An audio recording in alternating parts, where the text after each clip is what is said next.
use a guaranteed spawn from the Pantheon, just follow up with Seismic Shove onto Unraveled Earth, so there's a lot of damage, a lot of CC coming out to instantly kill a target. Like Lobby and the Azir, also 2v2 is very hard to fight against Talia Pantheon, as Talia would deny any mobility, and Binjay, I mean, he very much thrived in these early game fights with the Pantheon, so it's very hard for a set of teammates to contest the mid-jungle 2v2 in general. So they would, of course, then avoid this a little bit and just try to play towards the bot lane to really help out the center really to get rolling, as she is one of the lower DPS AD carries in general, but definitely needs to get rolling on the soul department. So some early game help for her would definitely be something that she is very happy about. And on the side of the top lane, I think you can't really dive in on that easily, pre-6 especially. With the dominance from Husband, it would maybe be possible around level 6. And so I expect Binjay to start on his blue buff, afterwards the bot side, but ultimately will likely be ganking the mid lane here. Yeah, Glory just gonna have to do a few fancy moves, trying to outplay with that Shroomer Shuffle as the dives come in. But right now, early game pressure, the leash from Nagia is quite significant, starting up those Krugs alongside the Killer Queen as well, really racing him, trying to race him ahead so he can keep pace and stay ahead of Binjay, try and make some early moves. This has been one of Killer Queen's best performing champions. I think you mentioned a 100% win rate. Yeah, 5 games, 5 wins on the Lee Sin. So Killer Queen definitely being comfortable and confident on this pick, as he's just now going for a full clear, right? He's starting on the red buff, going to his Crux and then to his Chicken. So a very slow start for the Lee Sin. Just him being able to get all this XP in the early game to really get some levels under his belt, and maybe trying to do something about his bot lane when they are having a few levels. As Taki, of course, I mean, he has mobility, but he mostly wants to use it offensively with his body slam. That's one way to really punish it. And support Gragas, especially with spell thieves, is surprisingly squishy, so he can really make some damage in the early game if he happens to path around that, and Taki doesn't respect it as much. This pathing from Binjay, so he's taken the 2 small camps on top side and wrapped all the way around to Krugs. So I'm thinking this gives them the opportunity to path to the top side and then try and make a play onto Nagia, perhaps alongside Hasmed. This is just very interesting right now. Hasmed's connection looks so brutal right now. He's the proxying we saw in the game earlier as well, but this is proxying at level 3. That's so disgustingly early for the side of Hasmed, and usually the Renekton doesn't dominate the on that hard. I mean, so far it looks fine for Nagia. I mean, he's a VCS down, but this is to be expected, as he at least gets all the minions on his side right now. And I really want to see what Binjay is really doing. You mentioned it, but he is just now not even doing a single buff. I think just now cleared his red buff, so his first move likely to be seen very early on, and he needs to make an early move, because I don't see that composition really working in the late game. In the fair 5v5, I think they have very, very few chances, but they have disgusting initial burst and engage to really lock down a member of Team Wales. And this early push, this early power from the Renekton has secured a Scuttle Crab for him. In the end, that actually just ends up being a takeaway from Binjay. I think a lot of this play may have been based around an assumption of Killer Queen starting bot lane. But then again, looking at how aggressive Hasmed was playing, look at Binjay's health going real low in the jungle there as he finally completes the full clear. He's going to have a very late blue buff, so that's going to keep him topped up with mana a lot longer than perhaps Team Wales are going to expect. Don't really amount to anything this play, so I'm a little bit confused. Perhaps expecting a little bit more of a earlier play to come out of Killer Queen, but right now, Lee Sin feels just happy.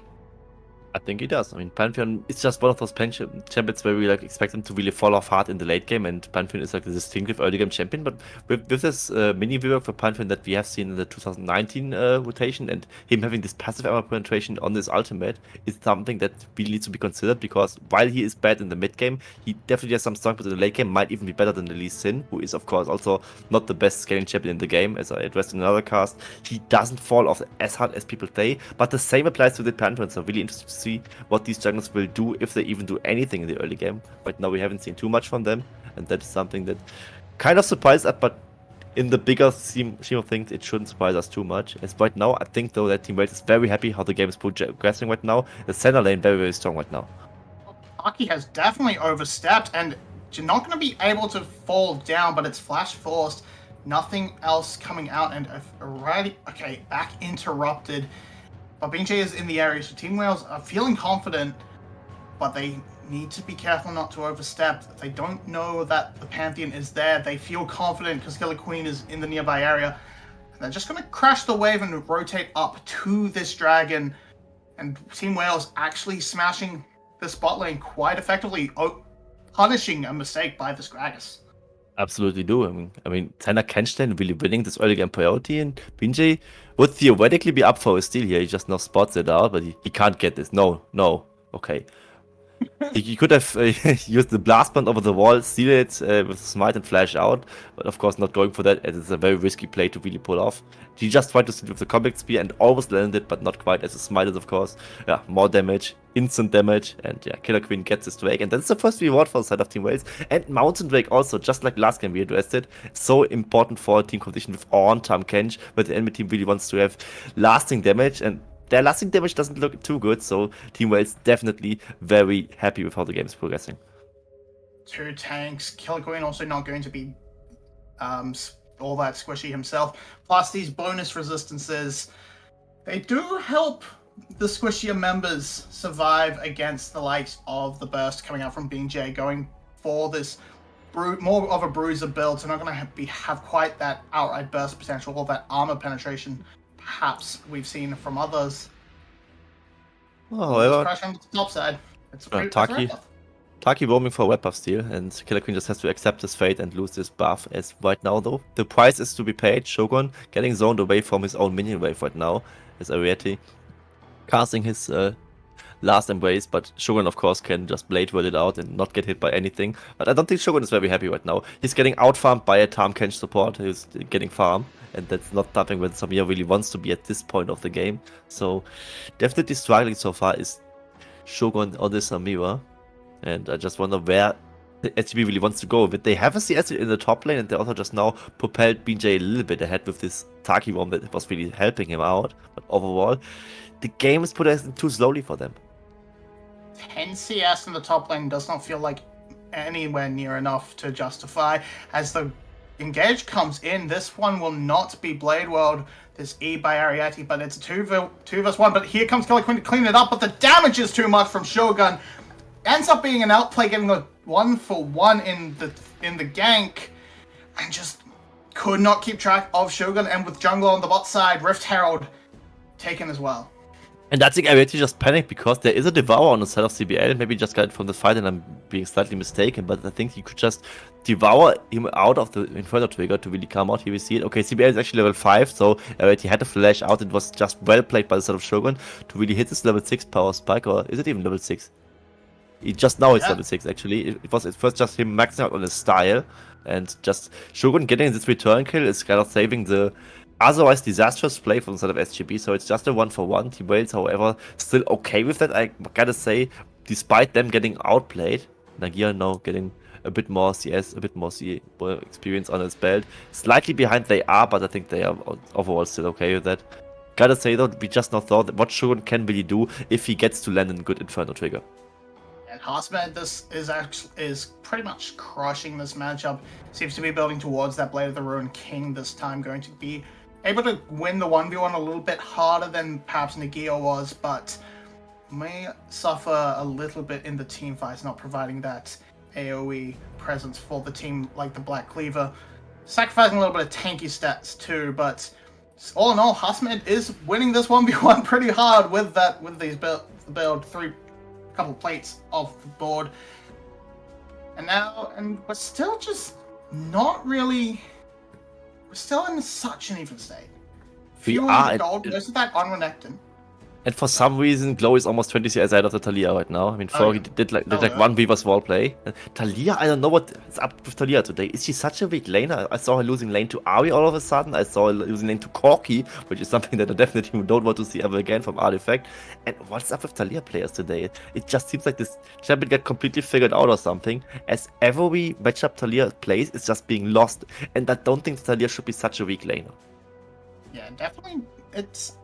She's definitely taken a few nerfs, and here come the Avengers, gonna crash into topside. Nagia looking to try and clear the wave best he can, but the stun will disrupt the entire play from the Call of the Forge God, and BJ gets low, but this will be that first tower claimed. Now on the bot side, can they get it back? Devour onto Samira, and here comes Killer Queen to lock it down for sure. Kill does go over, now Taki flashing away. Well, does he want to continue on to it? Yes, he does. Warriors here palms it over, and that is a very good collapse and capitalize on the side of Team Wales, trying to make up for it on the other side. And that's sad, because the dive on the top looked pretty clean, despite Orm being such a tanky beast and him almost getting the second fort got off. It was a very good dive played out by the side of Saigon Buffalo, but the bot lane just didn't get the memo, was overstaying on the other side of the map and just getting cross-mapped by Killer Queen, arriving. Shogun tries to lifesteal a bit against them with the further trigger, but ultimately just fell to the damage of Killer Queen himself, and of course the Senna really outsnaking him for the backline, and also donating that second kill onto Glowy. Very, very ideal. He was farming up a storm regardless of that, but just now also is on the board, gets rewarded. First turret gold, however, goes to side of Saigon Buffalo. They are slightly ahead in the gold, but is that really enough? I really wonder. Oh, very clutch. D9 the Empress Divide. That's a scalp. That's a miss. But that's gonna punish Killer Queen as he gets cleaned up on that seismic shove. And now Team Wales, the bot lane's here trying to make something back, but they can't find anything. So just free crash of gold and an extra pick as Killer Queen oversteps, and all that pressure is going to just cascade into a dragon, and Shogun's getting free plates because the bot lane roamed. And it'll be It's a little bit like last game, right? So the scaling team just now kind of losing a little bit of a grip and just getting one down in the mid game, but the other team still is descriptively strong, which we just now saw with Saigon Buffalo. They are now 2k gold ahead, get this Drake, score equalize on their own, and also Shogun, who has been struggling, getting those free platings, definitely playing into his favor. So now Team Wales need to be the disciplined team that should avoid these mid game fights where they are on the weaker side of things. Gotta say, overall, the Shogun still struggling in the 2v2, so Team Wales, just with them keeping their cool, should just be able to play it out, and they just now force Hasmet's flash. Yeah, the Sonic Wave does not land, so no follow-up there, but Hasmet caught out of position, cannot push quite as recklessly as he once hoped and once believed. But still, very, very narrow margins, about 2k for the side of SGB. Right now we're just waiting for, I guess, a nice big 5v5 team fight. That's what I'm waiting for.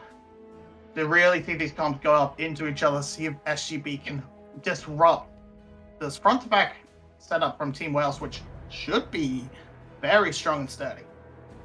It definitely should be, as right now, of course, Drake score equalized, still SGB being ahead, but also the kills kind of being nicely allocated, right? Being one on the Somiva, one on the Azir each. And I also think that Glowy realized that there might be a DPS problem as he has a dagger in his inventory, which to me suggests that they will just go for the side of the Nashor's Tooth on the Azir, just to have all these stats really working for him, and just a lot of DPS output on the Azir in general. We have seen multiple Azir builds. Oh, what a beautiful combo.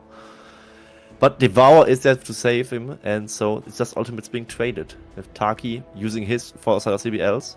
And yeah, back to the Azir item builds. We have seen these demonic embrace Liandry's item builds. We have seen full AP one-shot item builds, and this is kind of a third option. You just go for the crown to really have some safety for yourself, and then just go Nacho second to help your own DPS output out without just being too much of a burn damage carry. Oh, this is great. They didn't know Killer Queen was here, and so Pantheon just gets knocked straight back into the tower. They completely fumbled, but Husman's making up for it on this top side. Absolutely crushing this Blade of the Ruined King completed. This 1v1 belongs to the Renekton. And so across the board, 1-for-1 and some tower damage. If Husman takes this tower, it's going to be great. And so we see it again, just so much damage. The armor isn't in for Nagia quite yet. He can't stand up to it, I think. He just gets flash W'd, I think. And then just died. Yeah, he wanted to TP! Oh! And yeah, imagine what could have been. What if he just doesn't do that? And Team Wales just wins the bot side fight anyway? Or what if Saigon Buffalo just plays his bot side fight out correctly? They just win both sides of the map and would completely break open the game. So SGB very close of that as Hasmet takes on this turret as a solo. And yeah, now we see the fight on level 10, looking quite squishy as we saw in the earlier skirmish, against the Renekton plush. And Renekton so strong right now. It's the weighted Dirk plus Blade of the Wind King, so he really go Eclipse straight up. I think it might be an angle. Or Prowler's maybe even law. Prowler's Claw Prowler's one-shot law. build to just one-shot all these tanks. Yeah. But he just can't team Um, at all of that build, so I'm hesitant to really compliment it. But I like him having the courage to go for it. Yeah, I definitely think that of all the Renekton builds I've seen, this has been the worst. It's pure solo kill. Pure solo queue. It's working all right. The blade is completed, and he will still have so much pressure against this Ornn. But now Ornn can really just sort of sit back, wait for the wave to be built up, and crash into him, and try and farm experience that way, getting close slowly towards that level 13 mark. It's rough for this Ornn, but it shouldn't really be punishable beyond how much it already has been, so perhaps it's not the end of the world. Renekton may have to go out and do a little bit more work around the rest of the map. Yeah, that's the thing, but he can probably take the wave at his turret, but he can't probably just fight the wave in the middle of the lane, because the Renekton will just run him down, and yeah. Gotta say, on side of Hasmed, he's the one outperforming Nagia this game. Who else on this team is outperforming the opposition? Absolutely nobody. So I get the gist of him going for the solo kill item build and just wanting to 1v9 this game when playoffs are on the line for both of these teams. So I kind of feel him in that regard. And right now, we just need to look at the level bar for Nagia. Should be very close to hitting this level 12 mark where it's not really doing anything, but level 13 will be very important, that then Team Wales can start to catch up in the gold department without the gold number really showing it. Right now, it's almost 4k, they are down in gold, but with 17 minutes being passed, it's still, of course, a gold lead that we shouldn't ignore, but it's not like this decisive gold lead that would break open the game. Of course, these side lanes are continuing to be a problem. No one can really stand up to Hasmed, but also you don't really want to send the Azir to match for Talia, so she's going to be getting free push. And with that is control towards this bot lane, this dragon. And this should be an easy pickup for SGB. It's 5 minutes. I don't think Team Wales should be looking to contest it, but they're still lurking. Rushing in. Could be an ill fight, but Renekton is not there. And Renekton doesn't want to teamfight anyway. Oh no, this is good. Bad. It's a stun onto Killer Queen. He's going to get out just fine, but stun. The dragon will fall down. Not much really invested, not much wasted, so it's not the end of the world if as long as Ornn gets back up to that top wave and catches his wave. That's completely fine. I would agree. So, I mean, ultimately, they didn't really need the Ornn, but they also were maybe afraid of getting collapsed by the side of SGB. And giving away this Drake, definitely the correct decision on there. And they just need to not care too much about these Drakes. Can likely give away the next one as well. And just then try to fight over Cloud Soul, or maybe even ignore that one, as they then get time to scale freely on their own. As they lose this mid tier 1 turret to this Rift Herald push, which of course still hurts to see that they are 5k gold down in total. And for the side of SGB, they just really need to play around Baron, get this map control, vision control over there, and really force the issue at some point. I think they can do it, and I think they are strong enough to do it also on the individual skill-wise.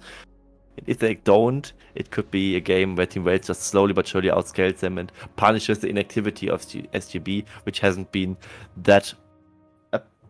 how would I put it? It hasn't been that one-sided so far. Yeah. I don't know, I got nothing. Right now, I'm saying Hasmed. He's doing his best to try and keep the wave pulled a little bit. I think he's going to try and set himself up a freeze of sorts. Maybe not. No, never mind.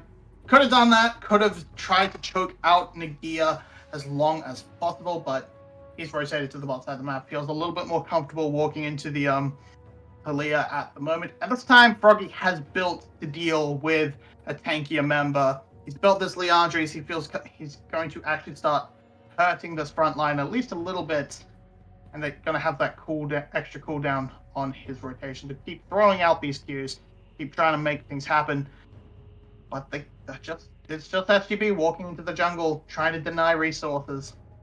And not just trying, but also being successful about it, being just stealing away the blue buff away from Glory. You definitely want to have it on the Azir, who's a very mana-hungry champion, of course. As we see, he's already used half of it, and he's not a champion that can just go a tier or anything like that. So that's definitely hurting the side of Team Wales a little bit.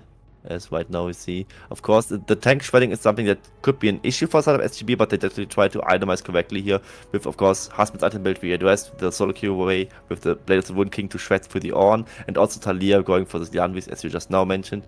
And Lord Dominic's regards as well on the side of Shogun, so they definitely know how to deal the damage. And speaking of lack of damage potentially, the support Gragas went Night Harvester, so while he will be very squishy, his casks will hurt. Also earlier I saw him 4-1 onto Ariete and he lost half of his health bar from the support ultimate. Definitely something to look out for. If Ariete missteps once, he could just easily die. Yeah, it can definitely be a concern, but now PJ is gonna take a little bit of damage, and from Ariete, and I'm interested to see where Ariete chooses to take his build. The two longswords tell us absolutely nothing, but will he continue the support route? Will he go more for the Kraken Slayer and try and be a second DPS threat alongside Glory? I'm yet to be super convinced with the Eclipse builds, but right now, topside Baron seems to be the focus of attention. It's the only thing on the map, so why not?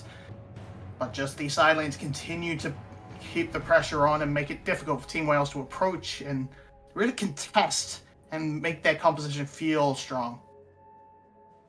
Yes, as we see the next few plays by the side of SGB, they are still in the decisive goal. We kind of addressed it, maybe not enough here, as we see now the next move from Pantheon, going Star for availability.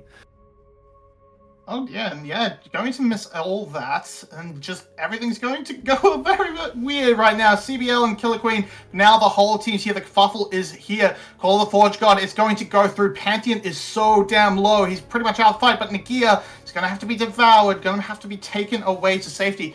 Nobody dies, but that's a lot of health blown from the side of SGB. Nagia also having to back away.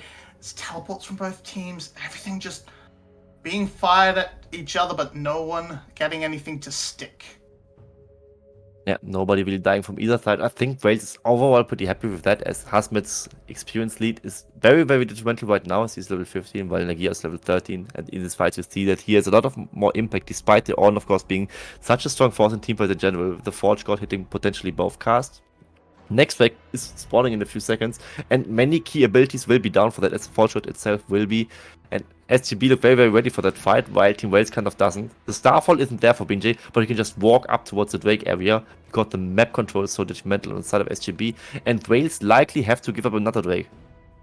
Yeah, they definitely seems like it. Only really that Emperor's Divide and that Dragon's Rage kick for the side of Team Wales. So just gonna pass those up, give Killer Queen, give Nagia a bit more time to farm, find some gold into their pockets. It will be the Eclipse for Ariete. Just kind of wants the power straight away. Not the biggest fan, but I understand the crunch and the pressure and the need to budget. Yeah, level 14 on Nagia, so gonna start to see some upgrades coming through for Glory. The thing is, I really can't just afford to go like this crit item build on center, because he would just then be even weaker in this early mid game, where SGB is already pretty much stampeding, and just these longsword item builds are just so much cheaper and so much easier to build comfortably, while still not missing out on that much power. So I bet you right now.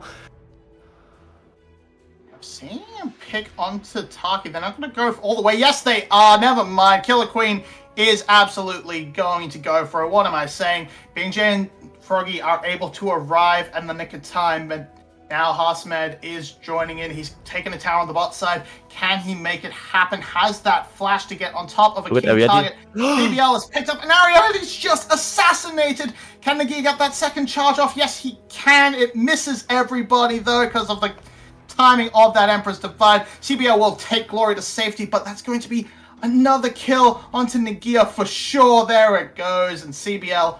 Okay, yeah. He's going to get away. No, he's not. Here comes Starfall. Okay, yes, he is. Yes, he is. He is? Yeah. Stop. Decide if you're getting CBL.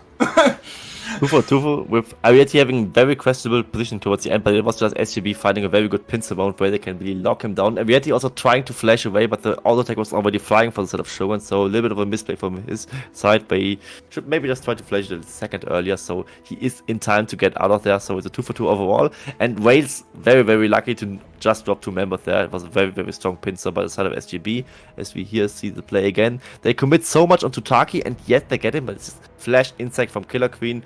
Just easy mechanical play by the side of him, as every simple by now can do it. Single pick off for them. And Ariete now in this awkward corridor kind of has no way to really go out. He can't just go towards the northwest side of the map, as Shogun would just easily pick him off. He picks him off anyway. The Forge got in the corridor, of course, just buying some time. Also very good seismic shot coming out as well, as Renekton dies, as well as the side of... Who was dying? It was Nagia eventually. It took quite some time, but they kill Nagia with everything they have. And yeah, the HP bar is looking very low on Wales' side. They were lucky that it was just those 2 kills, as this mid game from SGB looks very, very strong. Definitely this is where SGB's composition shines, the quick reactions, the all-in on the early game build from Harsmed. And now Baron is starting to reach the stage where it's a real threat, it's a real possibility, and as well as the Dragon Soul just around the corner. Again, just a cloud, so it's not the end of the world, and it's not only really dominance, it gets the big enjoyment out of the movement speed. So just gonna have, so it might be something where Team Wales want to fall back, try and once again get as much farm as physically possible onto these carries, namely Glory, who is he's farming up a storm, 330 CS, 2 kills. He's getting very close to his 3rd item. But just this Baron, it's the threat. SGB can just lurk around it, try and bait in these fights. Good for Team Wales that they at least got this Scuttle Crab, but they are still feeling pretty pressured by it, as they just not TP just to have like some more agency on the map in this mid area of the map. Can maybe go for the mid lane tier 1 to it. And objective bounties are on, which is just kind of surprising to me. At the gold lead, while it's there, it's percentage-wise not that influential. Guided Thaser, the Drakes also play a part in this objective bounty, so we should maybe not be too surprised by it. Next track would spawn a bit more than a minute, and it would be a potential Cloud Soul for SGB.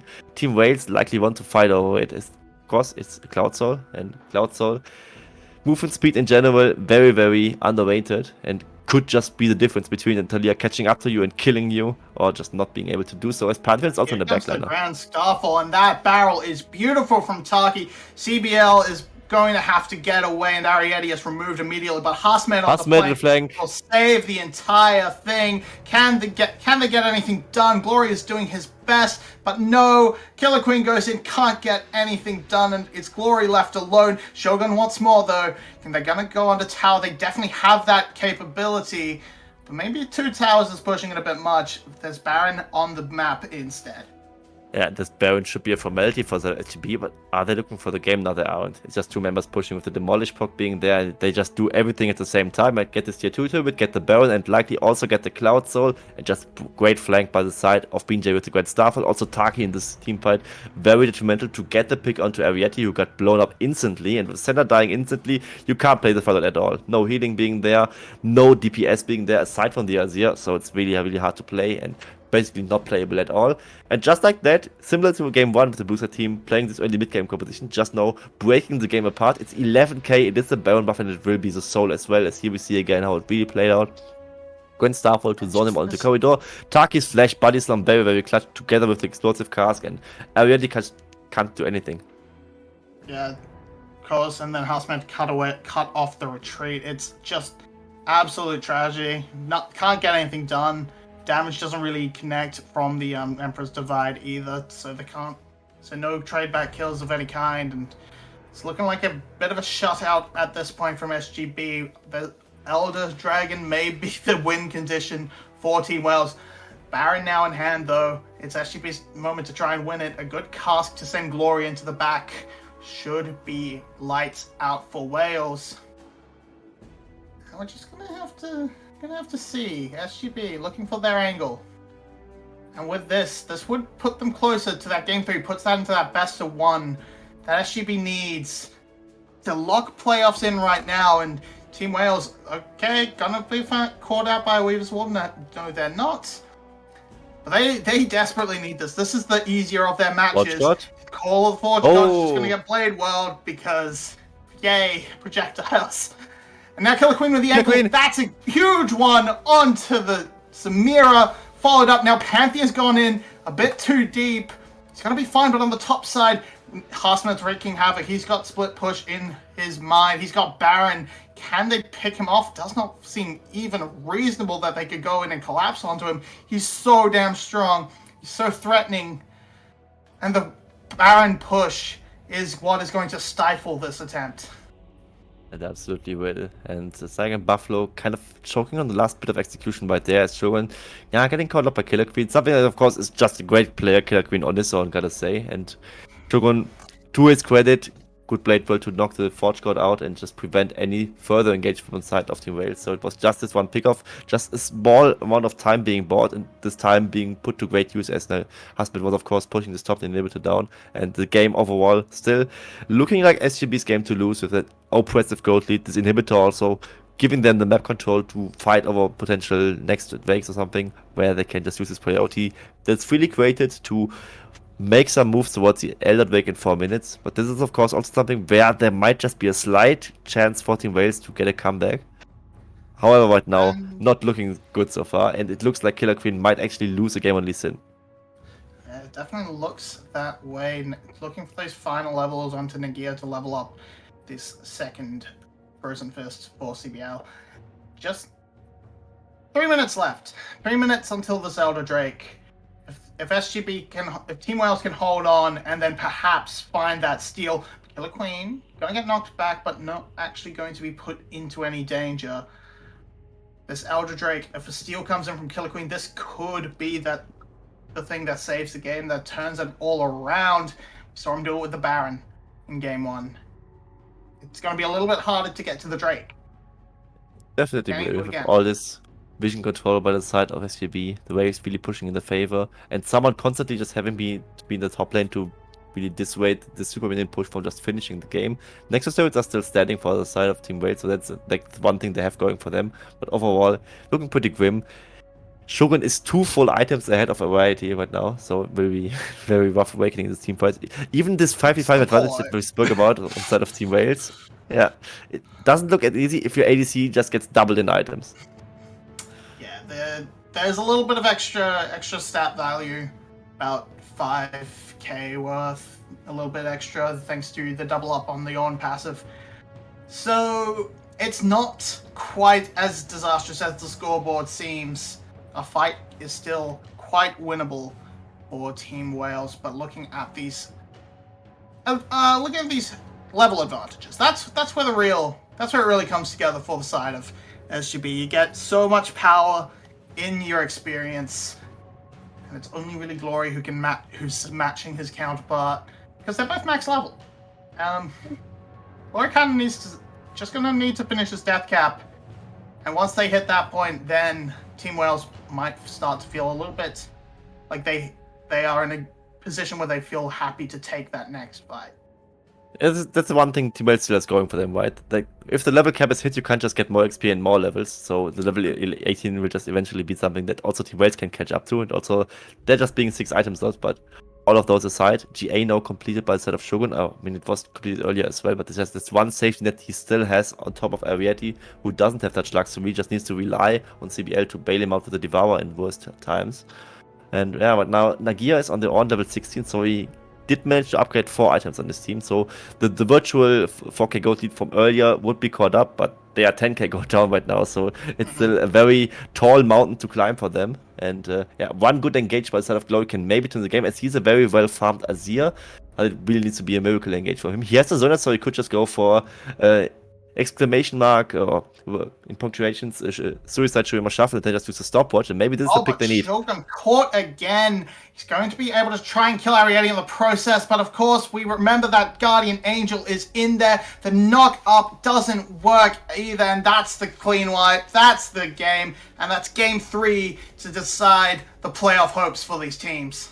One single game between those 2 games to decide who will likely make the playoffs. Team Wales handled a little bit more force on the side of SGBs and SGBs in this game. Kind of doing what Team Wales did to them in the last game, looking overall a little bit more calculated, just stampedes over them in this mid-game teamfight, and just the access to Ariete was absolutely insane. Gets popped yet again, 0-4 in the center right now, and maybe he also doesn't want to play center again in this series at least. So yeah, it's all tied up, a third game to decide it all.